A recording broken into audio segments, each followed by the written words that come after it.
ఏది కవిత లిక్కర్ దందాలో ఇప్పుడు అదే బీదవాడు ఉంటే కన్నా ఎన్ని ఏళ్ళు పడుతుంది. ఎగ్జాంపుల్ అదే బీదవాడు ఏదైనా చిన్న దందా చేస్తే ఎన్నేళ్ళు వేస్తారు, 20-30 ఏళ్ళు వేస్తారు.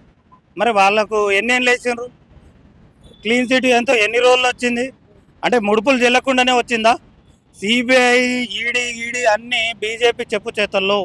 రేపు ఈడ కాంగ్రెస్ పార్టీని కుప్పగూల్చాలంటే ఇదొక అస్త్రం అని చెప్పేసి వాళ్ళు బీజేపీ బీఆర్ఎస్ ఆడుతున్న నాటకాల్లో ఇదొకటి, కవిత గారిది ఒకటి, అదేవిధంగా అక్కడ కేజ్రీవాల్ది కూడా ఉండొచ్చు.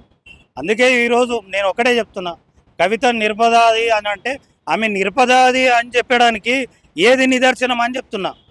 క్లీన్ చిట్ వాళ్ళు ఇచ్చిండ్రు, వాళ్ళ చేతుల్లో ఉండే మనుషులు వాళ్ళు బీఆర్ఎస్ బీజేపీ ఒకటని మేము ఫస్ట్ నుంచి మొత్తుకుంటున్నాం. ఇప్పుడు ఆమె బయటకు వచ్చి ఏదో చేస్తుంది, చెయ్యని కాదంటలేము, కానీ ప్రజల కోసం ఆమె ఏమన్నా పని చేసిందా అంటే గుండు సున్నా అని చెప్తున్నా. గుండు సున్నా. ప్రజల కోసం పాటుపడే వ్యక్తి కోసం ఈ సొసైటీ తెలంగాణ ప్రజలు ఎప్పుడు ముందంజలో ఉంటారు.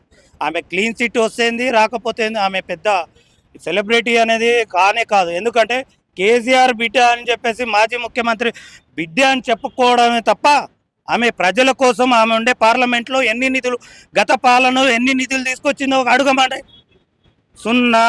ఆమె తీసుకొచ్చిన నిధులను కూడా వాడలేదు. అంటే ఆమె గురించి మాట్లాడడం కన్నా ఇంకా ప్రజల గురించి ప్రజల గురించి అడిగితే ఉత్తమం అనిపిస్తుంది.